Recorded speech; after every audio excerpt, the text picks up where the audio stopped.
Hello दोस्तों, इस video में हम पॉलिटी के 25 जबरदस्त क्वेश्चन लेके आए हैं जिनका आंसर्स आपको करना है और देखिए कितना क्वेश्चन आप कर पाते हैं। तो पहला क्वेश्चन है, किस अमेंडमेंट से, किस संशोधन से जो है national commission for backward class को संवैधानिक दर्जा मिला है। यानी कि आर्टिकल 338B जो है वो किस अमेंडमेंट से संविधान में ऐड हुआ है। जीएसटी काफी चर्चा में रहा है, तो आपको बताना है क्वेश्चन नंबर 2 में कि जो जीएसटी काउंसिल है इसका जिक्र किस अनुच्छेद में है। क्वेश्चन नंबर 3 ये भी बहुत इंपॉर्टेंट है दोस्तों। आप जानते होंगे कि आर्टिकल 331 के अंतर्गत जो है लोकसभा में 2 सीट जो है वो एंग्लो इंडियन के लिए रिजर्व थी और हर स्टेट में जो है 1 सीट रिजर्व थी एंग्लो इंडियन के लिए आर्टिकल 333 के हिसाब से। लेकिन अब इसको खत्म कर दिया गया है। तो आपको बताना है कि किस संशोधन से, किस अमेंडमेंट से जो है एंग्लो इंडियन के लिए जो सीट्स रिजर्व होती थी उसको खत्म कर दिया गया। और ऐसा क्यों किया गया है? क्योंकि ये पाया गया कि जो एंग्लो इंडियंस की जो पॉपुलेशन है वो बहुत ही कम हो गई है और इस वजह से जो है इसको खत्म कर दिया गया है। और ध्यान है दोस्तों कि ऐसा नहीं है कि जो लोग ब्रिटेन के मूल के होते हैं उसी को एंग्लो इंडियन बोलते हैं, ऐसा नहीं है। जो भी यूरोपियन मूल के होते हैं उसको जो है एंग्लो इंडियन बोलते हैं। तो किस संशोधन से आपको बताना है कि जो रिजर्वेशन आर्टिकल 331 में लोकसभा में 2 सीट जो है एंग्लो इंडियन के लिए रिजर्व रहती थी और आर्टिकल 330 किसके बारे में बात करता था? रिजर्वेशन ऑफ सीट्स इन विधानसभा। ठीक है, किसके लिए? एंग्लो इंडियंस के लिए। तो उसको खत्म कर दिया गया है। क्वेश्चन नंबर 4 है, पहला बैकवर्ड क्लास कमीशन जो है, ठीक है, पहला बैकवर्ड क्लास पे जो कमीशन है उसके अध्यक्ष कौन थे दोस्तों? बहुत इंपॉर्टेंट है ये। क्वेश्चन नंबर 5, आप जानते होंगे कि 15वां जो वित्त आयोग है उसने अपनी फाइनल रिपोर्ट सबमिट की है, तो वहां से भी क्वेश्चन बनना ही बनना है। चेयरमैन तो सबको पता होगा कि एनके सिंह है, जो लोग नहीं जानते वो नोट कर ले। बाकी आपको देखना कि क्या क्या पैरामीटर्स, क्या क्या क्राइटेरिया यूज किया गया है आवंटन के लिए। और जो 14 फाइनेंस कमीशन थी उसने सेंटर को कहा था स्टेट को 42% देने के लिए अपने रिसोर्सेज से, अपने जो भी टैक्स कलेक्शन होता है उससे। लेकिन जो 15 वित्त आयोग है, चूंकि जम्मू एंड कश्मीर और लद्दाख बना है, तो 1% बात की गई है जम्मू कश्मीर लद्दाख को देने के लिए और 41% जो बात की गई है अन्य राज्यों को देने के लिए। तो उसको दोस्तों आपको डिटेल में पढ़ना होगा क्योंकि इस पे मेंस पे भी क्वेश्चन आ सकता है, पीटी में भी आ सकता है। ठीक है, 15 फाइनेंस कमीशन। उसके बाद क्वेश्चन नंबर 6, जो पेशा कानून है, जो जनजातीय क्षेत्र है वहां पे जो पंचायती सिस्टम कैसे लागू हो उसके लिए पेशा कानून है, जो कि 1996 में आया था। तो आपको बताना है कि भारत के 28 में से कितने राज्य हैं जहां पे ये पेशा कानून लगता है। झारखंड में भी दोस्तों ये लगता है। ठीक है, और इसका फुल फॉर्म क्या है? Extension of Panchayati Raj to scheduled areas. Jharkhand के 13 जिलों में पूरी तरह और 3 जिलों में आंशिक रूप से जो है पेशा कानून लगता है। जो सोनी कुमारी का केस हुआ था आपको ध्यान होगा, 13 वर्सेस 11। ठीक है, तो वो इसी को लेके मतलब मतलब पेशा जो एरिया है, ठीक है, जहाँ पे लागू होता है वहाँ पे कैसा मतलब जो एम्प्लॉयमेंट का कंडीशन होना चाहिए उसको लेके सब विवाद था वो। तो झारखंड के 13 जिलों में पूरी तरह लगता है और 3 में आंशिक रूप से लगता है। यहाँ आपसे पूछा गया है कि भारत के जो 28 राज्य हैं उसमें से कितने में जो है पेशा कानून लगता है। Question number 7, inner line permit जो है अभी तक 3 ही राज्य में लागू था दोस्तों। अब 2020 से जो है एक चौथा राज्य भी इसमें जुड़ गया है। तो आपको बताना है कि 2020 से किस नए राज्य में जो है इनर लाइन परमिट लागू हो गया है। ये जो चीज है इनर लाइन परमिट, ये अंग्रेजों के समय से चली आ रही है। क्योंकि आप जानते हैं कि जो नॉर्थ ईस्ट है वहां पे ट्राइबल पॉपुलेशन बहुत ज्यादा है और बाहर के लोग जाके मतलब उनका मतलब कुछ गलत ना करे और ना ही मतलब कुछ उनको नुकसान पहुंचाए। तो इसलिए आईएलपी जो है अंग्रेजों के समय से ही चल रहा है। पहले तो आजादी के बाद 3 राज्यों में थी, लेकिन अभी 2020 में जो है एक चौथे राज्य को ऐड किया गया है। तो आपको जानना कि वो चौथा राज्य कौन है, साथ ही साथ आपको बाकी के 3 राज्य भी जानने हैं। क्वेश्चन नंबर 8, 2020 में जो है डीलिमिटेशन कमीशन यानी कि परिसीमन आयोग का गठन किया गया है दोस्तों। तो आपको बताना है कि इसके अध्यक्ष कौन है, बहुत इंपॉर्टेंट है दोस्तों। क्वेश्चन नंबर 9, वो कौन सा राज्य है जिसने छठी अनुसूची में शामिल होने के लिए रेजोल्यूशन पास किया है। आप जानते होंगे दोस्तों कि जो 5वीं अनुसूची है, जो छठी अनुसूची है, वो ट्राइबल एरिया के एडमिनिस्ट्रेशन के बारे में बात करती है। ठीक है, जो छठी अनुसूची है ये बस लागू होती है नॉर्थ ईस्ट में, जिसमें आपका आसाम है, मेघालय है, मिजोरम है और त्रिपुरा है। तो एक 5वें राज्य है नॉर्थ ईस्ट के जिसने अपने रेजोल्यूशन पास किया है कि हमको भी छठी अनुसूची में आना है।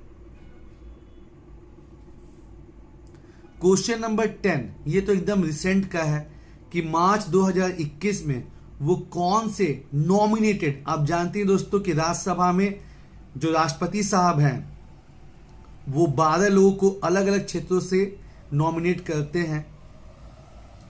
तो मार्च 2021 में क्या हुआ है कि एक नॉमिनेटेड राज्यसभा के जो एमपी हैं उनको इस्तीफा देना पड़ गया है, एंटी डिफेक्शन लॉ के चलते वो डिस्क्वालीफाई हो गए हैं।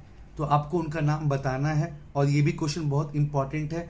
एंटी डिफेक्शन जो है पिछले 2-3 सालों में जो है बहुत ज़्यादा ही न्यूज़ में रहा है दोस्तों। और ये किस अनुसूची में है, 10वीं अनुसूची में है। किस संशोधन से ये संविधान में ऐड हुआ था, तो ये आपका है 52nd अमेंडमेंट। राजीव गांधी के समय पे जो है दोस्तों ये ऐड हुआ था, एंटी डिफेक्शन लॉ। बहुत बहुत इंपॉर्टेंट है दोस्तों, बहुत बहुत इंपॉर्टेंट है। क्वेश्चन नंबर 11, आजाद भारत के पहले लॉ कमीशन के अध्यक्ष कौन बने थे, ये आपको बताना है।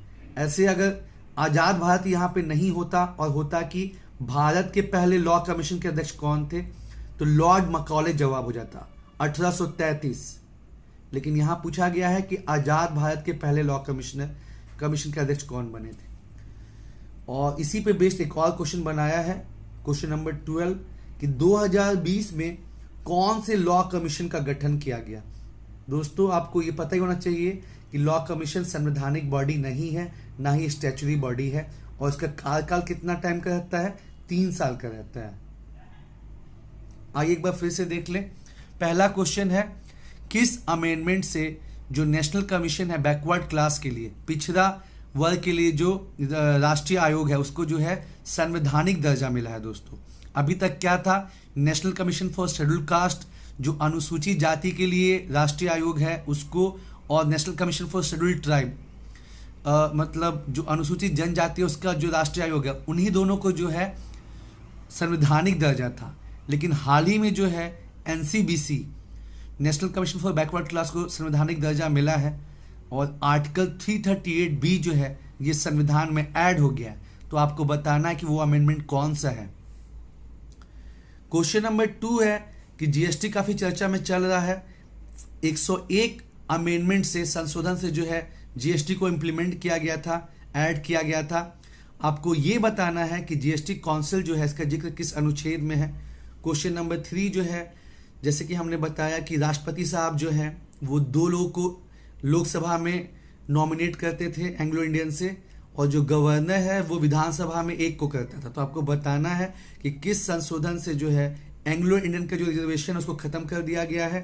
क्वेश्चन नंबर 4 जो है, बैकवर्ड क्लास की स्थिति को जानने के लिए राष्ट्रपति को ये पावर दिया गया है कि टाइम टू टाइम जो है एक बैकवर्ड क्लास कमीशन का गठन करना है। तो यहां आपसे पूछा गया है कि पहले बैकवर्ड क्लास कमीशन जो बना था उसके अध्यक्ष कौन थे। दूसरा का भी दोस्तों आपको जानना बहुत जरूरी है, और दूसरे तो आपको पता ही होगा कि मंडल थे, मंडल कमीशन, ठीक है, वो तो बहुत ज्यादा ही विवादित रहे। तो आपको यहाँ पे दूसरा नहीं पूछा गया, पहला पूछा गया है। फिर अभी हाल ही में 15वें वित्त आयोग ने अपनी फाइनल रिपोर्ट सबमिट की है, जिसके अध्यक्ष कौन, एनके सिंह, ठीक है। और वित्त आयोग का जिक्र कहाँ किया गया दोस्तों, आर्टिकल 280 में वित्त आयोग का जिक्र किया गया है। और आप जानते ही हैं कि जो अपना कंट्री है वो क्वासी फेडरल है, क्योंकि मैक्सिमम पावर जो है किसके पास है, सेंटर के पास है। तो आपको यहाँ बताना है कि 15वें वित्त आयोग ने क्या क्या नया क्राइटेरिया जो है वो यूज किया है, जो कि 14वें वित्त आयोग से जो है वो अलग रहा। और बाकी राज्यों के लिए 14th फाइनेंस कमीशन ने 42% देने को कहा था, लेकिन चूंकि जम्मू एंड कश्मीर और लद्दाख 2 नए यूनियन टेरिटरी बने हैं तो इसलिए 15 वित्त आयोग ने स्टेट्स के लिए 41% और जो जम्मू कश्मीर और लद्दाख है उसके लिए 1% देने की बात कही है। क्वेश्चन नंबर 6, पेशा कानून। जो जनजाति क्षेत्र है चूंकि उनकी अपनी पंचायत शासन व्यवस्था रहती है, जैसे कि संथालों की मांझी परगना सिस्टम होगी, उड़ाव की पढ़ा पंचायत होगी, ये सब जेपीसी के लिए दोस्तों पढ़ना ही पढ़ना है। मुंडा की जो है मुंडा शासन व्यवस्था हो गई, हो जनजाति की मुंडा मान के शासन हो गई। तो इसी मतलब जो जनजाति क्षेत्र है वहां पे पंचायत सिस्टम भी चले, साथ ही साथ जो जनजाति का लोग है उसका भी ध्यान रखा जाए। तो उसके लिए पेशा कानून जो है लाया गया था भूरिया सिंह कमेटी की संस्तुति पे 1996 में। तो आपको बताना है कि भारत के 28 राज्य में से कितने राज्य में जो है पेशा कानून लगता है। ये आया कब था? 1996 में। और ऐसे हमने आपको बताया कि झारखंड के 13 राज्यों में पूरी तरह से पेशा कानून लगता है और 3 राज्यों में आंशिक रूप से। ठीक है। क्वेश्चन नंबर 7 जो है इसमें आपको ये बताना है कि 2020 से किस चौथे राज्य में, अभी तक 3 राज्य में लगता था इनर लाइन परमिट, लेकिन एक चौथा राज्य जुड़ गया है। ये चारों राज्यों को आपको जानना जरूरी है। साथ ही साथ ये भी जानना जरूरी है कि 2020 से किस नए राज्य में आईएलपी लागू हो गया। क्वेश्चन नंबर 8 में हमने आपसे पूछा कि जो डिलिमिटेशन कमीशन बना है 2020 में, यानी परिसीमन आयोग जो बना है, उसके अध्यक्ष कौन है। क्वेश्चन नंबर 9 में पूछा आपको कि जो छठी अनुसूची है, ठीक है, छठी अनुसूची में शामिल होने के लिए किस राज्य ने अपने यहाँ रेजोल्यूशन पास किया है। क्वेश्चन नंबर 10 जो है कौन से नॉमिनेटेड राज्यसभा के एमपी हैं जो कि मार्च 2021 में एंटी डिफेक्शन लॉ के तहत डिस्क्वालीफाई हो गए, उनको रेजिग्नेशन देना पड़ा। इंडिपेंडेंट इंडिया, आजाद भारत के पहले लॉ कमीशन के अध्यक्ष कौन बने थे। और 2020 में जो है लॉ कमीशन जो बना है उसका मतलब कौन से नंबर का लॉ कमीशन बना है, ठीक है, कौन से नंबर का। और जो लॉ कमीशन का कार्यकाल कितना रहता है? 3 साल का रहता है दोस्तों। क्वेश्चन नंबर 13, लोकसभा में जो है वो कितना सीट शेड्यूल कास्ट यानी कि अनुसूचित जाति और शेड्यूल ट्राइब के लिए रिजर्व रहता है। क्वेश्चन नंबर 14, संथनम कमेटी के संस्तुति पर किस महत्वपूर्ण संस्था का गठन हुआ था दोस्तों। ये क्वेश्चन कई बार अलग अलग एग्जाम में पूछा गया है। क्वेश्चन नंबर 15 जो है ये स्टेट रिओर्गेनाइजेशन कमेटी यानी कि राज्य पुनर्गठन आयोग पे है। पहले तो आपको ये बताना है क्वेश्चन नंबर 15 में कि इसने अपनी रिपोर्ट कब सबमिट की थी। ठीक है, देखिए ये है क्या, मतलब भाषा के आधार पर राज्य का गठन होना चाहिए कि नहीं, इसको लेके बहुत ज़्यादा विवाद था। तो पहले जो है 2 कमेटी जो है धर कमेटी और आपका जो है जेवीपी कमेटी, और दोनों ने जो है क्योंकि देश का बंटवारा हुआ था धर्म के आधार पे, तो दोनों ने जो है भाषा के आधार पर स्टेट का गठन से इनकार कर दिया। लेकिन आंध्र प्रदेश के एक गांधीवादी नेता थे पोटी श्री मल्लू, उन्होंने मतलब काफ़ी दिन का उपवास रख लिया, उनकी डेथ हो गई। तो सरकार डर गई और उसके बाद ये चीज़ को देखने के लिए कि भाषा के आधार पर राज्यों का गठन होना चाहिए अथवा नहीं होना चाहिए, 1953 में एसआरसी का गठन किया गया, राज्य पुनर्गठन आयोग। तो आपको बताना है कि इसने अपनी रिपोर्ट कब सबमिट की, क्योंकि फिर इसी रिपोर्ट के संस्तुति पे जो है राज्यों का गठन किया गया, बहुत इंपॉर्टेंट है। दूसरा आपको ये बताना है कि जो एसआरसी है स्टेट रिओर्गेनाइजेशन कमेटी यानी कि मतलब कमीशन, राज्य पुनर्गठन आयोग, इसके अध्यक्ष कौन थे, ये बहुत बहुत इंपॉर्टेंट है दोस्तों। क्वेश्चन नंबर 17, वो कौन सा अनुच्छेद है जो विधान परिषद यानी कि लेजिस्लेटिव काउंसिल के एबोलिशन और क्रिएशन के बारे में बात कहता है। ये बहुत इंपॉर्टेंट है दोस्तों। और 28 राज्यों में से कुछ ही राज्य में जो है विधान परिषद है, तो ये भी आपको जानना है कि वो कौन कौन से राज्य हैं जहां पे विधान परिषद है दोस्तों। क्वेश्चन नंबर 18 भी बहुत इंपॉर्टेंट है कि जो दूसरा एडमिनिस्ट्रेटिव रिफॉर्म कमीशन बना उसके अध्यक्ष कौन थे। ठीक है, एडमिनिस्ट्रेटिव रिफॉर्म कमीशन जो होता है ये बहुत अलग अलग महत्वपूर्ण मुद्दों पे जो है अपनी राय देता है, जिसको सरकार नॉर्मली मानती ही मानती है। तो अभी तक 2 एडमिनिस्ट्रेटिव रिफॉर्म कमीशन जो इसका गठन हो चुका है, आपको बताना है यहाँ पे सेकेंड एडमिनिस्ट्रेटिव रिफॉर्म कमीशन के अध्यक्ष कौन थे। साथ ही साथ बहुत अच्छा रहेगा दोस्तों अगर आप ये भी देख लेंगे कि जो पहले एडमिनिस्ट्रेटिव रिफॉर्म कमीशन जो बना था उसके अध्यक्ष कौन थे। तो आइए एक बार देख लेते हैं। क्वेश्चन नंबर 13 में हमने आपसे क्या पूछा कि लोकसभा में कितनी सीटें जो हैं वो अनुसूचित जाति और अनुसूचित जनजाति यानी कि शेड्यूल्ड कास्ट और शेड्यूल्ड ट्राइब के लिए रिजर्व्ड है।